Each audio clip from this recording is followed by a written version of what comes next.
Surat 1 Yohanes tidak menyebut nama pengarangnya. Jadi ada dua pendapat umum yang berbeda tentang siapa pengarangnya. Pendapat pertama beranggapan 1 Yohanes ditulis oleh murid Yohanes karena dalam kosakata maupun dalam tekanan teologis, surat 1 Yohanes menyerupai Injil Yohanes. Selain itu, karena gaya penulisan yang sangat mirip, sama, ada pakar yang berpendapat bahwa mungkin ia adalah penulis yang mengolah kembali kitab Yohanes sebagai seorang murid yang mengikuti gaya menulis gurunya. Pendapat lain dari para bapak-bapak gereja dan yang diakui secara lebih luas mengakui bahwa Rasul Yohaneslah penulis surat ini. Berbagai bukti mendukung kebenaran pernyataan ini. Di antaranya diberikan oleh Polikarpus dan Papias.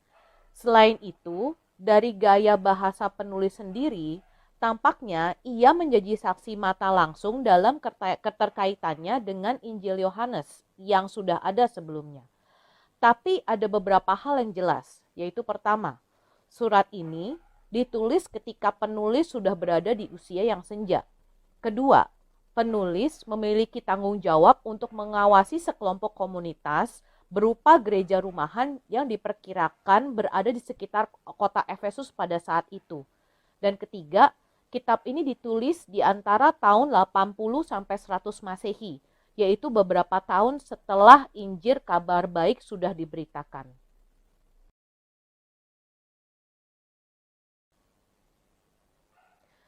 Berdasarkan kitab-kitab Injil dan surat 1 Yohanes sendiri, tampaknya komunitas gereja rumah yang diawasi ini kebanyakan beranggotakan pengikut Yesus, berkebangsaan Yahudi, dan sudah pernah mendengar Injil kabar baik. Tetapi ada krisis di gereja pada masa itu yang membuat Yohanes menulis surat ini.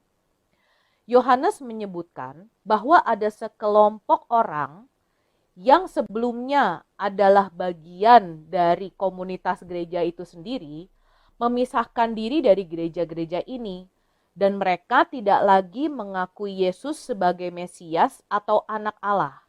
Hal ini menimbulkan perpecahan terhadap jemaat-jemaat yang masih setia kepada gereja. Orang-orang yang memisahkan diri ini adalah sumber masalah yang utama karena mereka menghasut jemaat-jemaat yang setia dengan ajaran-ajaran palsu yang diantaranya menyangkal keberadaan dosa mereka sendiri. Selain itu, juga ada penyebaran kebencian. Itulah sebabnya di kitab 1 Yohanes ini disebut berulang-ulang untuk saling mengasihi.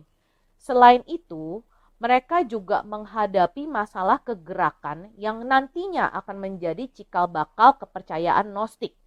Salah satu kelompok Gnostik, yaitu Doketis, menyatakan bahwa Yesus Kristus tidak sungguh-sungguh manusia, melainkan ia hanya tampak sebagai manusia. Doktrin ini mempertahankan bahwa Yesus Kristus hanya tampaknya saja mempunyai tubuh. Mereka percaya bahwa Yesus Kristus hanya memiliki tubuh surgawi dan hanya berpura-pura saja menderita dan mati.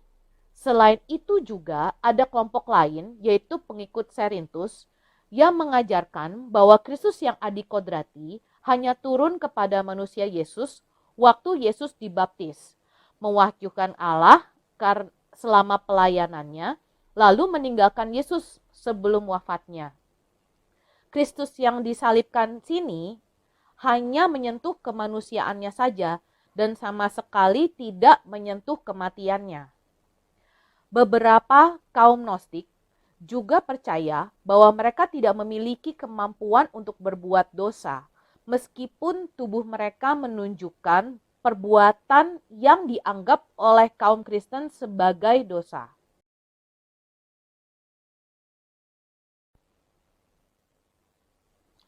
Yohanes menulis surat ini untuk mendorong jemaat agar tetap setia, melindungi kebenaran, dan saling mengasihi.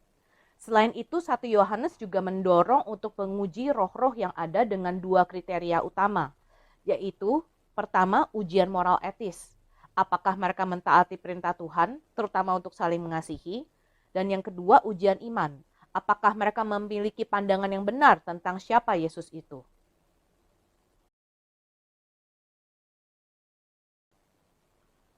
Kitab 1 Yohanes ditulis bukan dengan gaya bahasa sebagai surat, tetapi terlihat sebagai khotbah puitis yang dikirim kepada gereja-gereja Efesus pada saat itu.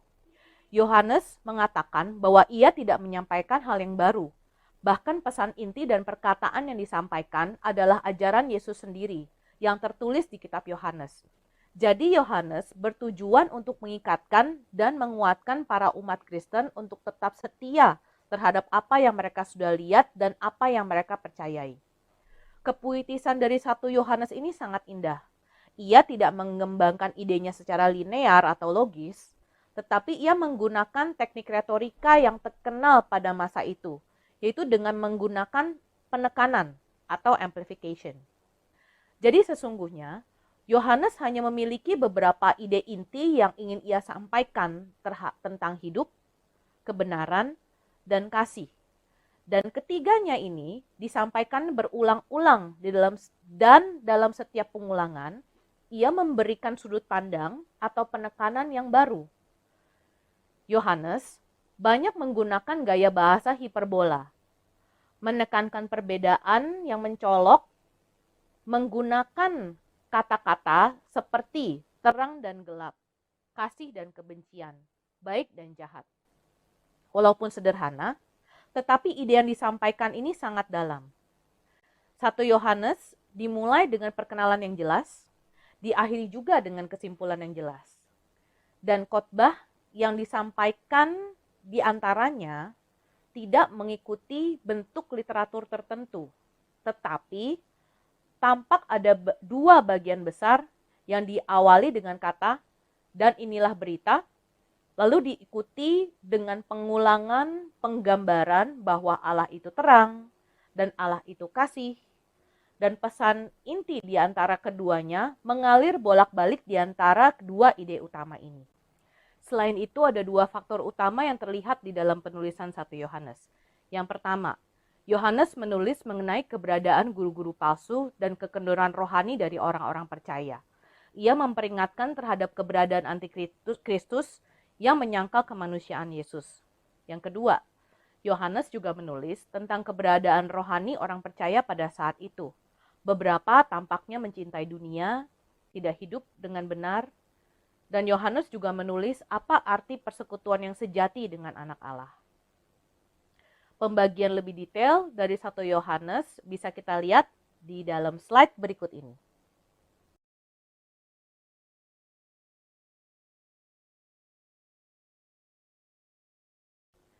Demikian perkenalan dari kitab 1 Yohanes yang terdiri dari perkenalan penulis, latar belakang, pesan dan tujuan, isi dan keistimewaannya.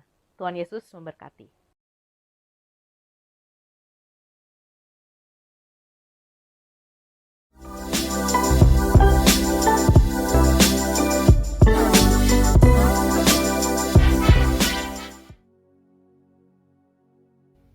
Shalom, kiranya damai sejahtera dari Tuhan kita Yesus Kristus selalu bersama-sama dengan kita.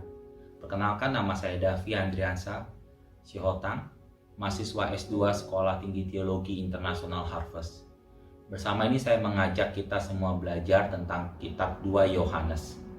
Kitab 2 Yohanes adalah kitab terpendek yang ada di Alkitab, yang hanya terdiri dari 1 pasal dan 13 ayat saja. Bila kriteria kosakata dan gaya penulisan sebagai bahan pertimbangan yang cukup memadai dalam menentukan kepenulisan, maka kitab 2 Yohanes, termasuk juga dengan kitab 1 Yohanes dan kitab 3 Yohanes, adalah ditulis oleh orang yang sama, yang diperkirakan menulis kitab Injil Yohanes, yaitu Rasul Yohanes itu sendiri. Keempat tulisan kitab tersebut, yaitu kitab Injil Yohanes, kitab 1, 2, dan 3 Yohanes, diperkirakan ditulis dalam waktu yang hampir bersamaan di tempat yang sama. Hanya saja tanggal dan tempat penulisannya tidak diketahui secara pasti. Gagasan yang paling dapat diterima adalah kitab-kitab pendek Yohanes tersebut ditulis oleh Rasul Yohanes, ditujukan kepada gereja-gereja yang ada di Asia. dan ditulis pada tahun 80-an. Ketiga surat kitab Yohanes pada dibuka oleh ayat 1 Yohanes 1 ayat 1 berbunyi demikian. Apa yang telah ada sejak semula, yang telah kami dengar, yang telah kami lihat dengan mata kami, yang telah kami saksikan, dan yang telah kami raba dengan tangan kami tentang firman hidup, itulah yang kami tuliskan kepada kamu. Hal inilah menjadi dasar dari penerapan kebenaran dari Rasul Yohanes. Tujuan dari penulisan kitab surat 1, 2, dan 3 Yohanes dituliskan pada ayat 1 Yohanes 5 ayat 13 berbunyi demikian.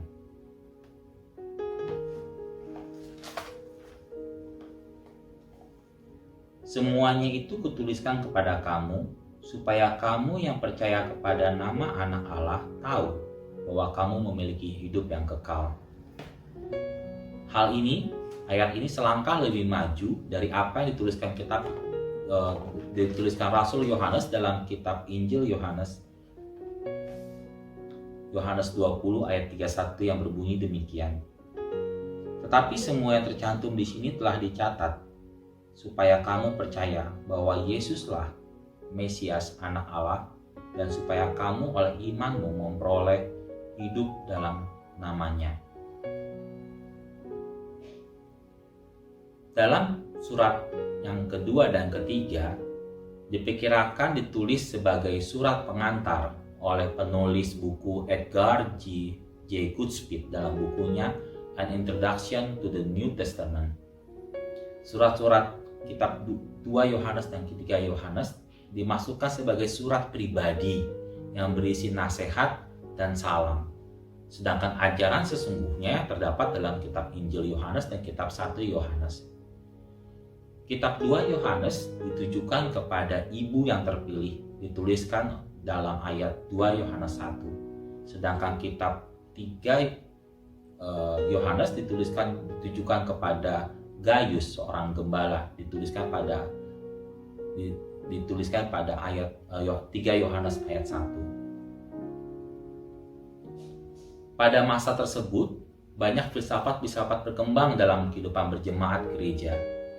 Mereka tertarik akan kepribadian Kristus. Siapakah dia? Bila dia adalah Tuhan, mengapa dia bisa mati? Bila ia mati, bagaimana mungkin ia adalah Tuhan? Banyak jawaban yang telah diajukan bagi dilema ini, dan perdebatan tentang hakikat Kristus telah menguasai pemikiran para pemimpin gereja dan menjadi topik pembicaraan konsili gereja hingga abad yang kelima. Dan bahkan pada kenyataannya, perdebatan ini belum padam sepenuhnya hingga saat ini. Kesalahan khusus inilah yang ingin diperangi oleh Rasul Yohanes dalam surat 1 Yohanes, dalam surat-suratnya 1, 2, 3 Yohanes. Dalam masa tersebut terdapat gejala awal dari kepercayaan gnostikisme, yaitu ajaran sesat yang mempercayai bahwa roh adalah baik dan tubuh adalah jahat, dan keduanya tidak dapat berpadu menjadi satu. Tidak ada hubungan yang kekal. Gnostikisme percaya bahwa Kristus yang hadir di dunia bukan sepenuhnya Kristus, nampak seperti Kristus, atau bahkan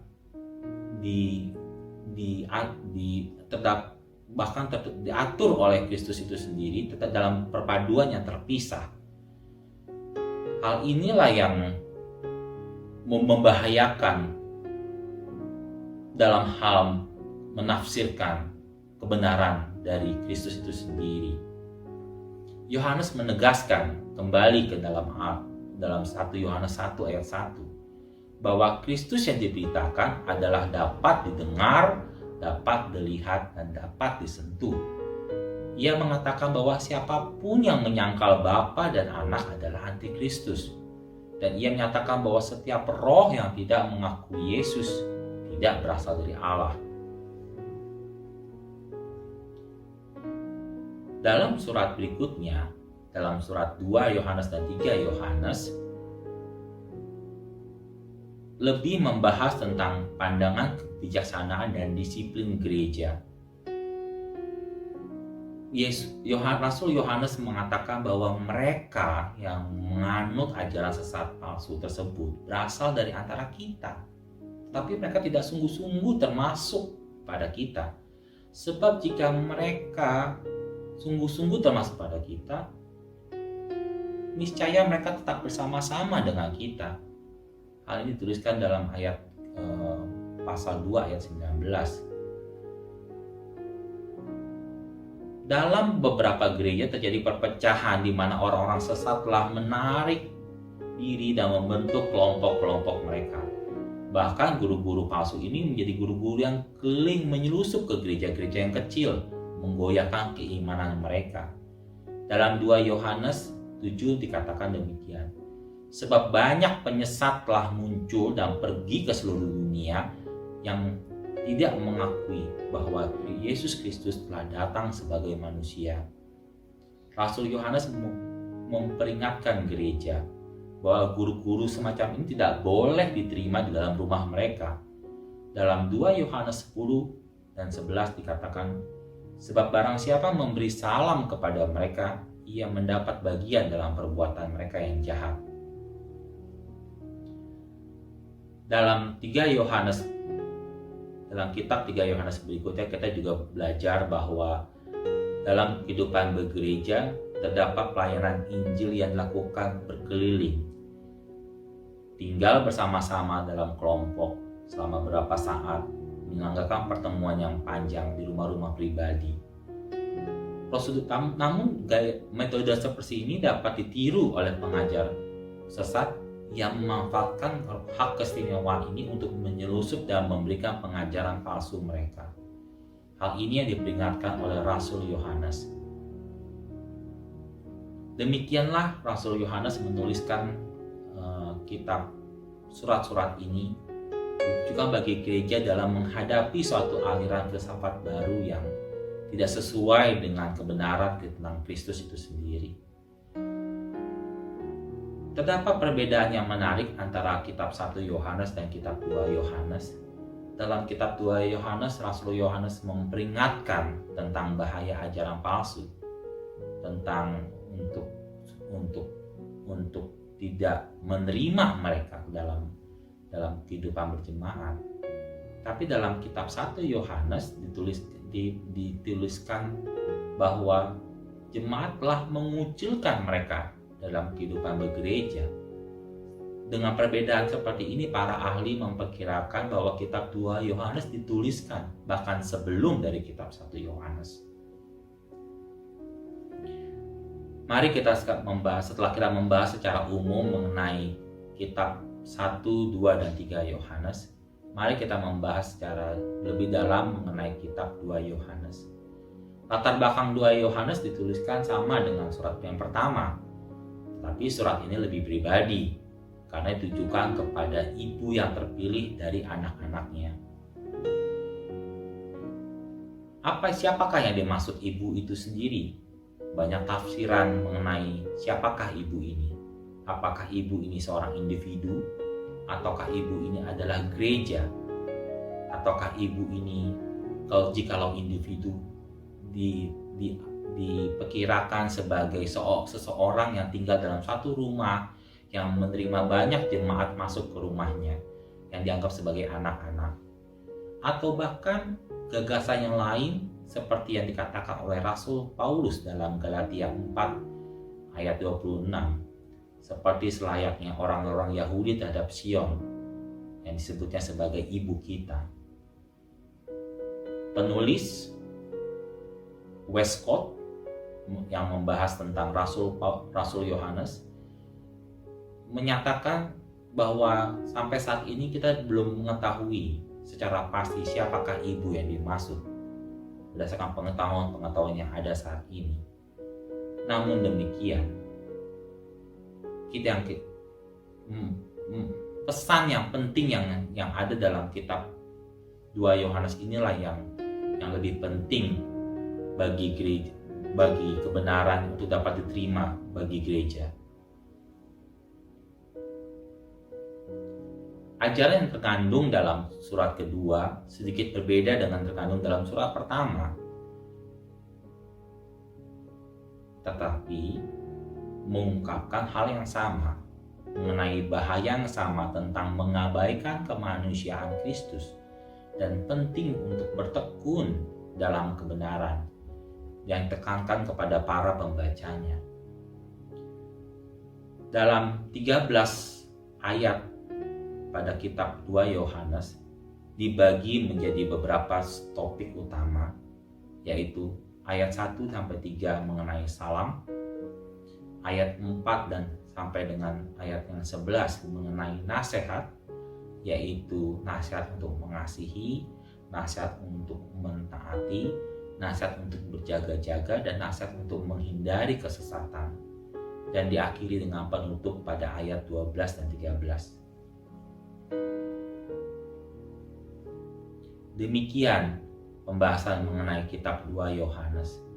Sebelum saya akhiri, saya ingin mengingatkan kita tentang pentingnya mengakui bahwa Yesus hadir di dunia sebagai manusia dan juga sebagai Tuhan. Mari kita membaca juga dalam Roma 10 ayat 9-11 yang mengatakan demikian. Sebab jika kamu mengaku dengan mulutmu bahwa Yesus adalah Tuhan dan percaya dalam hatimu bahwa Allah telah membangkitkan Dia dari antara orang mati, maka kamu akan diselamatkan. Karena dengan hati orang percaya dan dibenarkan, dan dengan mulut orang mengaku dan diselamatkan. Karena kitab suci berkata, barang siapa percaya kepada Dia tidak akan dipermalukan. Demikian pembahasan mengenai kitab 2 Yohanes adalah bagian yang tak terpisahkan dari kitab yang dituliskan oleh Rasul Yohanes, yang berisikan mengingatkan kita pentingnya kebenaran Kristus hadir sebagai manusia yang dapat didengar, dapat dirasakan, bahkan dapat disentuh.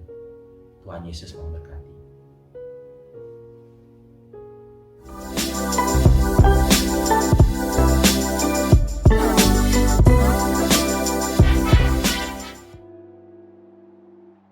Salam semuanya, saat ini saya ingin menjelaskan tentang surat 3 Yohanes. Saya, Sylvia Iwandi, merupakan mahasiswa S2 dari STT HITS.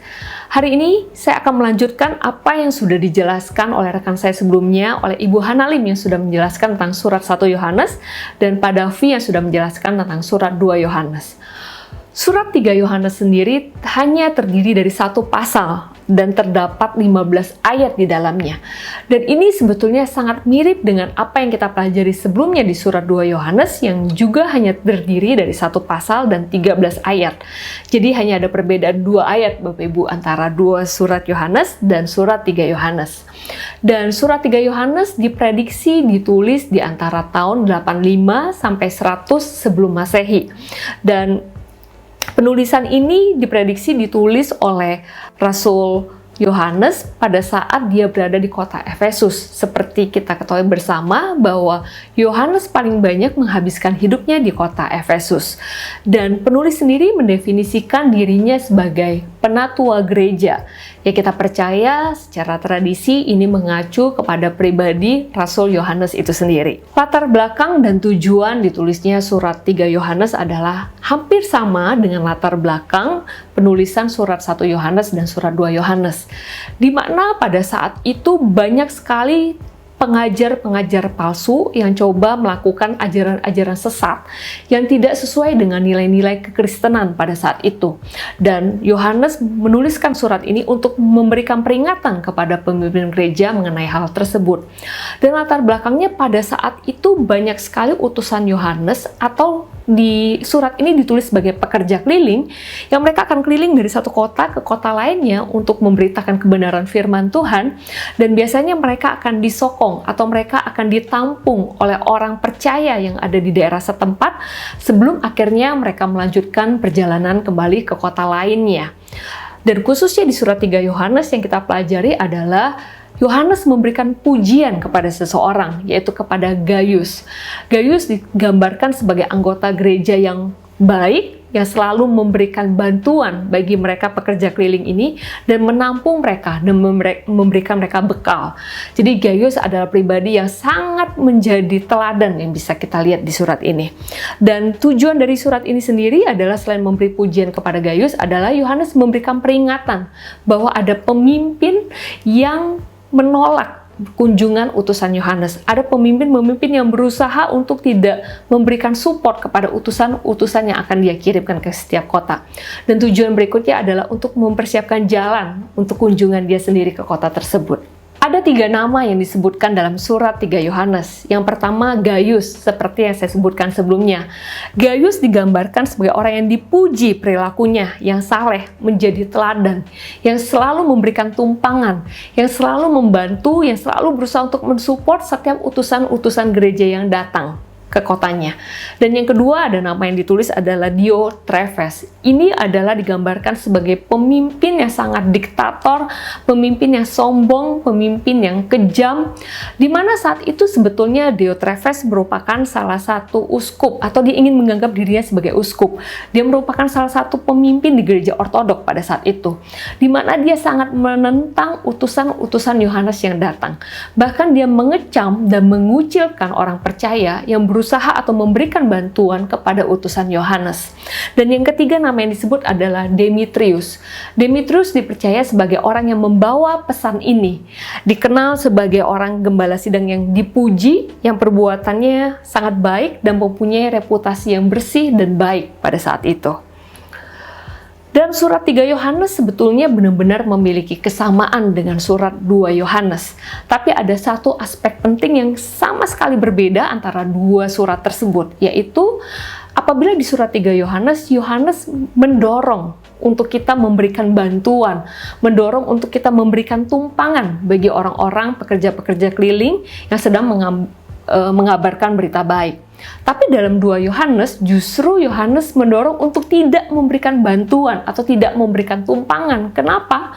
Karena pada saat itu banyak sekali pengajar-pengajar palsu, sehingga ditakutkan apabila kita membantu, kita dianggap bersekongkol atau mendukung perbuatan jahat tersebut. Jadi ini merupakan satu aspek yang sangat membedakan apabila kita mempelajari surat 2 Yohanes dan surat 3 Yohanes.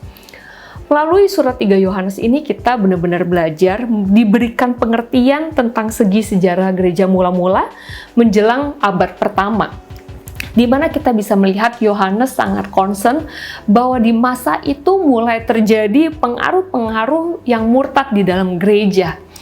Saya bisa sebutkan di sini bahwa apa yang terjadi di masa itu selalu terulang kembali di masa yang sekarang. Selalu ada kubu-kubu yang mendukung, yang mensupport, yang selalu memberikan bantuan supaya pengabaran Injil itu tersebar di seluruh dunia. Tapi selalu ada saja kubu-kubu yang tidak mendukung hal tersebut atau menolak hal tersebut. Biarlah melalui surat 3 Yohanes ini kita sama-sama belajar, kita mau jadi pribadi yang setia. Kita mau menjadi pribadi yang selalu mendukung pekerjaan Tuhan, terutama tentang pengabaran Injil dimanapun itu berada. Dan kita juga mau belajar sebagai orang-orang yang juga mengabarkan Injil itu dimanapun kita berada dan selalu mendukung pelayanan penginjilan itu. Untuk itu, mari kita sama-sama belajar hari ini jadi pribadi yang setia dan selalu mendukung pengajaran Injil Tuhan. Demikian penjelasan saya tentang surat 3 Yohanes. Terima kasih dan Tuhan Yesus memberkati.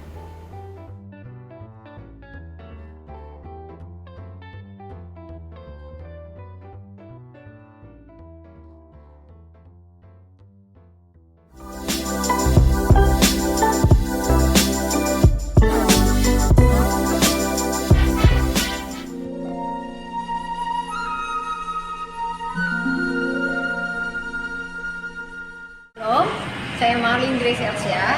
Pada hari ini saya akan membahas tentang surat Yudas sebagai pengantar perjanjian baru. Siapa Yudas? Dan surat Yudas ini akan kita bahas. Yudas adalah salah satu murid Tuhan Yesus, dan surat Yudas merupakan salah satu dari kumpulan surat rasul yang terakhir pada bagian perjanjian baru dalam Alkitab Kristen tentunya. Dalam surat yang pendek ini, yang isinya mirip dengan surat Petrus yang kedua. Kenapa bisa surat Petrus yang kedua ini sama dengan surat Yudas? Kita akan bahas dan kita akan belajar bersama-sama, karena kita sama-sama belajar tentang Alkitab. Itu adalah tujuan kita dalam hidup ini, mempelajari Alkitab dan menjadi pelaku firman yang hidup tentunya. Yudas itu juga merupakan hamba Yesus Kristus dan saudara Yakobus, ada di Yudas 1 ayat ketiga. Ada sejumlah nama Yudas yang lain dalam Alkitab di bagian Perjanjian Baru ini. Kebanyakan percaya bahwa Yudas adalah saudara Yesus, merupakan penulis surat Yudas, meskipun dalam keseluruhan surat Yudas tidak pernah disinggung mengenai relasi khusus dengan Yesus selain sebagai hamba Yesus Kristus. Dengan demikian, Yakobus yang dimaksudkan adalah Yakobus, saudara lain dari Yesus Kristus, yang tertera namanya dalam Yakobus 1 ayat 1 sebagai penulis surat Yakobus. Tapi kita tidak akan membahas surat Yakobus, kita akan membahas tentang Yudas, surat Yudas. Dan merupakan kepala jemaat perdana di Yerusalem, tetapi bukan Rasul Yakobus anak Zebedeus. Surat Yudas merupakan ciri menggunakan kepustakaan apokrif Yahudi. Sebagai seorang Yahudi, penulis surat Yudas bisa dengan bebas memanfaatkan Perjanjian Lama dan beberapa kitab tradisi dari Yahudi. Yudas juga banyak menceritakan tentang kelautan di dalam Yudas ini. Di surat Yudas ini yang unik tentang kelautan ada di Yudas 1 ayat 12 sampai 13. Tetapi bukan berarti dalam Alkitab ini menyatakan tentang kelautan di analogi kelautan. Bukan berarti bahwa Yudas adalah seorang nelayan, tapi tidak disebutkan. Yudas ini tidak dikenal sebagai seorang nelayan, sebagai tukang kayu, sebagai kakek buyut mereka dengan bukti tangan-tangan mereka yang kasar di hadapan Kaisar Domitian. Sehingga tampaknya analogi ini diberikan untuk kepentingan para pembacanya. Analogi ini juga lebih tepat untuk laut lepas, bukan danau seperti Danau Galilea.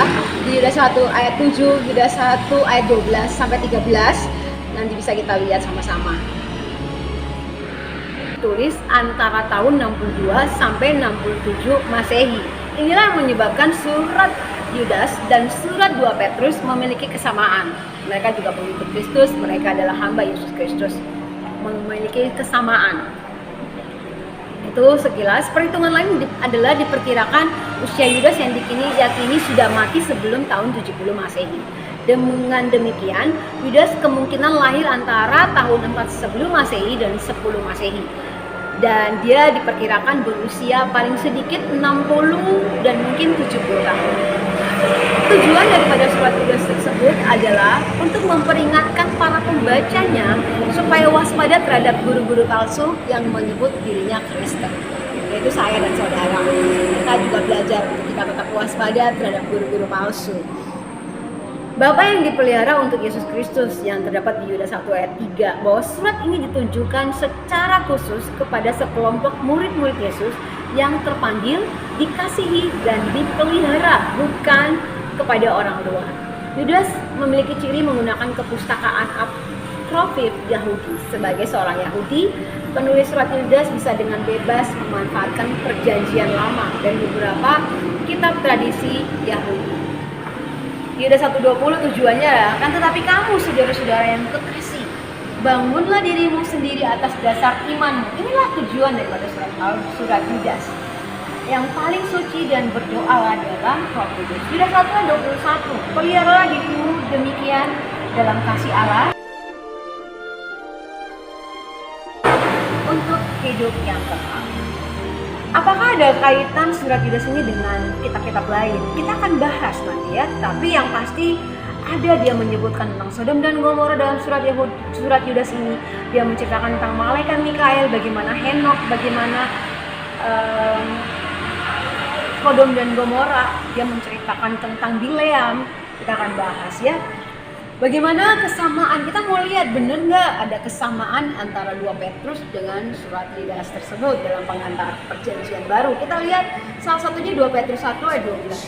Karena itu aku senantiasa bermaksud mengingatkan kamu akan semuanya itu, sekalipun kamu telah mengetahuinya dan teguh dalam kebenaran yang telah kamu terima.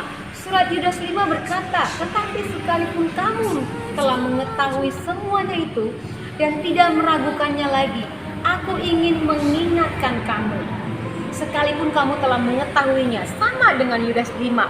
Sekalipun kamu telah mengetahui semuanya itu memiliki kesamaan. Ada kata mencari untung di 2 Petrus 2 ayat 3. Di Yudas 16 juga bilang tentang mendapatkan keuntungan. Kemudian di 2 Petrus 2 ayat 6, dan jikalau Allah membinasakan kota Sodom dan Gomora dengan api, dan dengan demikian memusnahkannya dan menjadikannya satu peringatan untuk mereka yang hidup fasik pada masa kemudian. Ada juga diceritakan di Yudas 7, sama seperti Sodom dan Gomora dan kota-kota sekitarnya, yang dengan cara yang sama melakukan perjabulan dan mengejar kepuasan-kepuasan yang tak wajar, telah menanggung siksaan api kekal sebagai peringatan kepada semua orang. Di Yudas 9 berkata, tapi penghulu malaikat Mikael, dia juga ketika dalam suatu perselisihan bertengkar dengan iblis mengenai mayat Musa. Di sini juga sama, tidak berani menghakimi iblis itu dengan kata-kata hujatan, tetapi berkata kiranya Tuhan menghardik engkau. Sama juga dengan ada di 2 Petrus 2 ayat 11. Bagaimana padahal malaikat-malaikat sendiri yang sekalipun lebih kuat dan lebih berkuasa daripada mereka tidak mengetahui kata-kata hujat. Demikianlah kesamaan antara 2 Petrus dan surat Yahudi. Bagaimana ini bisa sama surat Yahudi? Bagaimana juga ada pengantar tentang kitab perjanjian lama. Seperti di awal, bahwa mereka menulisnya kira-kira hampir berdekatan. Dan mereka juga adalah murid Yesus seperti tadi saya katakan di awal, bagaimana awal mula mereka menulis surat ini. Demikian pemaparan surat Yudas pada kesempatan kali ini, dan kesamaan antara 2 Petrus dan surat Yudas yang sudah kita dengarkan tadi. Kiranya Tuhan Yesus memberkati kita semua, dan kita tetap kuat teguh dalam iman kita, percaya kepada Tuhan Yesus. Terima kasih.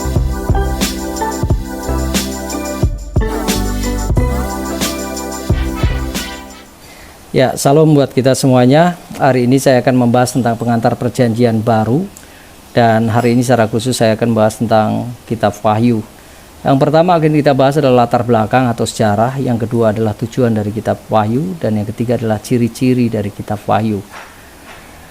Penulis dari kitab Wahyu ini adalah Yohanes, dan temanya bisa dikatakan adalah tentang perjuangan dan penyelesaian. Dan penulisan dari kitab Wahyu ini diperkirakan sekitar tahun 90 sampai 96 Masehi.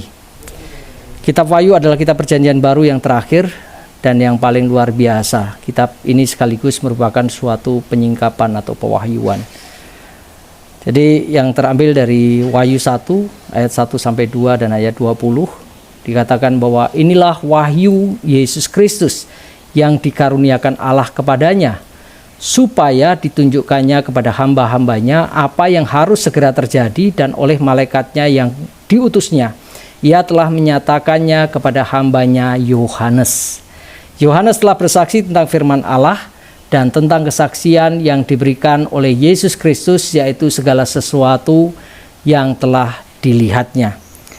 Ayat yang ke-20, dan rahasia ke-7 bintang yang telah kau lihat pada tangan kananku dan ke-7 kaki dian emas itu. Ke-7 bintang itu ialah malaikat ke-7 jemaat, dan ke-7 kaki dian itu ialah ke-7 jemaat. Dan ada 5 kenyataan yang penting mengenai latar belakang dari kitab Wahyu. Yang pertama adalah kitab Wahyu ini adalah wahyu Yesus Kristus. Intinya adalah bahwa ini Yesus Kristus yang memberikan pewahyuan secara langsung kepada Yohanes. Ini terambil dari Wahyu 1 ayat 1 sampai 20. Yang kedua adalah penyataan ini telah disampaikan secara adikodrati kepada penulisnya melalui Kristus yang ditinggikan, malaikat-malaikat dan penglihatan-penglihatan. Yang ketiga, penyataan itu disampaikan kepada hamba Allah, yaitu Yohanes. Yohanes menerima penglihatan-penglihatan dan berita penyataan ini sementara ia dalam pembuangan di Pulau Patmos oleh karena firman Allah dan kesaksian. Jadi Yohanes ini dibuang ke Pulau Patmos karena kesaksiannya tentang Yesus Kristus dan karena firman Allah. Yang kelima, penerima yang mula-mula dari surat ini adalah 7 jemaat di provinsi Asia. Nah, ini bisa kita lihat dari Wahyu 1 ayat 4 dan 11. Apa yang engkau lihat, tuliskanlah di dalam sebuah kitab dan kirimkanlah kepada ke-7 jemaat ini, ke Efesus, ke Smyrna, ke Pergamus, ke Tiatira, ke Sardis, ke Philadelphia, dan ke Laodikia. Nah, selanjutnya kita akan melihat tujuan dari kitab Wahyu ini. Yang pertama adalah surat-surat kepada jemaat itu menyatakan bahwa suatu penyimpangan yang parah dari standar kebenaran rasuli sedang terjadi di antara banyak jemaat di Asia. Nah, kita bisa lihat dalam isi kitab Wahyu ini banyak sekali mengkritik tentang ketujuh jemaat ini. Dan atas nama Kristus, Yohanes menulis kitab ini untuk menegur tindakan kompromi dan dosa mereka, serta mengimbau mereka untuk bertobat dan kembali kepada kasih mula-mula. Yang kedua, mengingat penganiayaan yang diakibatkan oleh karena Domitianus memuji dirinya sendiri. Kitab Wahyu telah dikirim kepada jemaat-jemaat guna meneguhkan iman, ketetapan hati, dan kesetiaan kepada Yesus Kristus, serta memberi semangat kepada mereka agar mereka menjadi pemenang dan tinggal setia sampai mati sekalipun. Nah, pada zaman Domitianus ini, umat Kristen itu mengalami penganiayaan yang luar biasa karena Domitianus menganggap dirinya sebagai Tuhan dan dia memberikan perintah supaya umat Yahudi itu menyembah Domitianus. Nah, tentunya ini menjadikan pertentangan di antara mereka. Ada orang serta-merta setuju dan menyembah Domitianus, tapi bagi umat Kristen yang sudah percaya Kristus, ini menjadi sesuatu yang berlawan tentunya dengan iman Kristus. Maka yang terjadilah penganiayaan itu, dan akhirnya Yohanes Pembaptis, bukan Yohanes Pembaptis, Yohanes harus mengalami pembuangan di Pulau Patmos. Yang ketiga, akhirnya kitab ini juga ditujukan kepada kita semuanya, tentunya tujuannya buat kita semuanya. Kita dapat belajar dari jemaat mula-mula, dari jemaat yang ada ketujuh di Asia itu, sehingga kita bisa belajar dari mereka, dan akhirnya kita juga bisa mengambil apa yang Tuhan mau katakan kepada kita melalui kitab Wahyu ini. Nah, ciri-ciri khas dari kitab Wahyu. Yang pertama adalah kitab Wahyu merupakan satu-satunya kitab di Perjanjian Baru yang digolongkan sebagai nubuat dan wahyu. Biasanya kita banyak membaca atau melihat dari kitab-kitab nubuatan itu ada di Perjanjian Lama. Tapi ini satu-satunya di Perjanjian Baru yang digolongkan sebagai nubuat dan wahyu adalah kitab Wahyu. Yang kedua, sebagai suatu kitab apokaliptis. Nah, beritanya disampaikan dalam bentuk lambang-lambang yang menggambarkan kenyataan-kenyataan tentang masa dan peristiwa yang akan datang sambil tetap memelihara teka-teki atau rahasia tertentu. Nah, kalau kita bisa lihat tadi ada lambang-lambang, bintang-bintang, terus kemudian ada kaki dian dan sebagainya dan sebagainya. Terus selanjutnya adalah banyak sekali angka-angka yang digunakan dalam kitab ini, termasuk angka 2, 3, 5, 4, 6, 7, 10, 1000, terus kemudian 7.000, 12.000, 144.000 dan sebagainya. Dan khusus kitab ini menonjolkan angka 7 yang terdapat tidak kurang dari 54 kali yang melambangkan kesempurnaan atau kepenuhan. Yang keempat, penglihatan-penglihatan begitu mencolok dengan pemandangan yang sering dialih-alihkan dari tempat di bumi ke surga, kemudian kembali lagi ke bumi. 5. Malaikat-malaikat dikaitkan secara jelas dengan penglihatan-penglihatan dan ketetapan-ketetapan surgawi. Nah, itu yang menjadi ciri khas dari kitab Wahyu. Lalu penafsiran. Kitab ini merupakan kitab Perjanjian Baru yang sulit untuk ditafsirkan. Karena memang banyak memakai lambang-lambang atau memakai simbol-simbol yang membuat kita, kalau kita hanya sekedar membaca begitu saja, kadang-kadang kita menjadi bingung. Nah, ada beberapa hal yang dengan kondisi demikian mengakibatkan lahirnya 4 aliran penafsiran yang besar. Yang pertama adalah penafsiran preteris, dengan pandangan masa lampau, memandang kitab ini dan nubuat-nubuatnya sebagai hal yang telah digenapi pada masa gelaran sejarah asli dari kekaisaran Romawi, kecuali untuk pasal 19 sampai 22. Ya, yang masih menunggu penggenapannya pada masa yang akan datang. Yang kedua, penafsiran historicis yang menekankan unsur sejarah, memandang kitab Wahyu sebagai suatu perakiraan nubuat dari seluruh perjalanan sejarah gereja sejak zaman Yohanes sampai pada akhir zaman. Yang ketiga adalah penafsiran idealis yang menekankan pemikiran ideal, menganggap lambang-lambang dalam kitab ini sebagai hal yang mengungkapkan prinsip-prinsip rohani tertentu tentang kebaikan dan kejahatan dalam sejarah pada umumnya, tanpa menghubungkan dengan peristiwa-peristiwa nyata dalam sejarah. Yang keempat, penafsiran futuris dengan pandangan masa yang akan datang, sebagai nubuat tentang peristiwa-peristiwa dalam sejarah yang hanya akan terjadi pada akhir zaman ini. Nah, sampai di situ yang saya bahas. Tentunya masih banyak lagi yang bisa dibahas dalam kitab Wahyu ini, tapi satu hal yang bisa kita catat, poin yang paling penting adalah kitab Wahyu ini termasuk salah satu kitab yang sangat penting tentunya, karena Tuhan dapat berbicara kepada kita melalui apapun juga. Dan melalui Yohanes, Tuhan mau menyampaikan sesuatu tentang masa depan, tentang akhir zaman, tentang pengharapan, tentang kekuatan, bagaimana mengatasi hal-hal itu dan sebagainya dan sebagainya. Dan akhirnya tetap percaya kepada firman Tuhan, karena firman Tuhan adalah satu-satunya sumber bagaimana Tuhan berbicara kepada kita. Shalom, Tuhan memberkati.